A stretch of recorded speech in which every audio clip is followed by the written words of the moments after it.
hold that thought, guys. Let's address earnings too. We have Greenlam Industries, which reported a 30% jump in its bottom line while margins remain flat.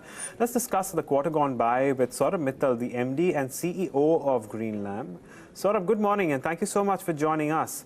Can you take us through how you are assessing the performance in the quarter and what we can expect in the upcoming financial year?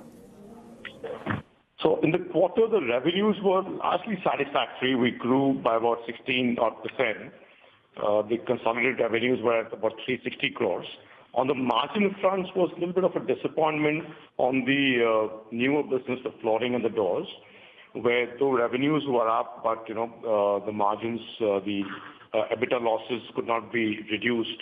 Rather in one of the categories it went up. The margins in our core category, which is laminates, I think that was quite satisfactory considering the market situation and the raw material costs. So by and large, I would say satisfactory results for the quarter. And for the year, I think this year too, we should be looking at a 10 to 12% kind of a top line growth. And margins will really depend on the cost structures which prevail this year. And as last year we had higher raw material costs, there were currency depreciation issues, and costs for most of the chemicals, kraft paper were on a higher side. And really, it will depend on the cost structure this year. So yeah, that's the view for financial year 20. Saurabh, but my question then is, if you already addressed raw material costs, but if you leave that aside, in terms of other operational metrics, is there a possibility that we could see an expansion in margins going forward? Well, it will really depend on the value mix and how the new businesses perform. So I can't say too much here on whether we'll be able to expand margins, but obviously our endeavor is to improve revenues, improve margins, and continuously work towards improving return on capital and return on equity. So that's a constant endeavor in the company. Whether it will or will not happen, we can't say much on that. But yes, that obviously is our goal to improve margins also as we expand revenues.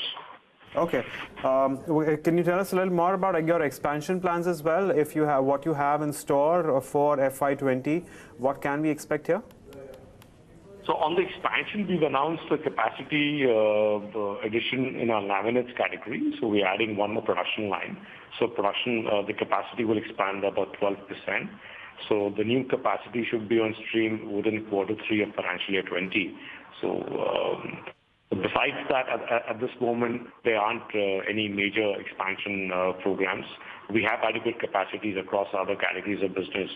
So really the focus will be to make these capacities run correctly and before we get into another expansion mode. Okay, Saurabh, the traction on ground when it comes to projects, it's not the most encouraging, and by that I mean mostly and largely real estate projects.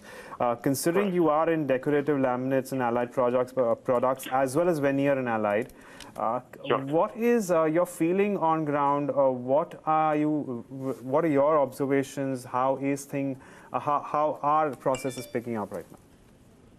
So as you rightly said, in the domestic market, the projects, the real estate situation, the interior construction situation is not the most promising currently.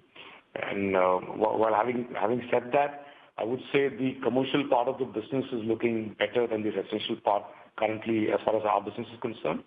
And in our business, the other advantage we have over several other competitors in the space is nearly 45% of our revenues coming from the international market.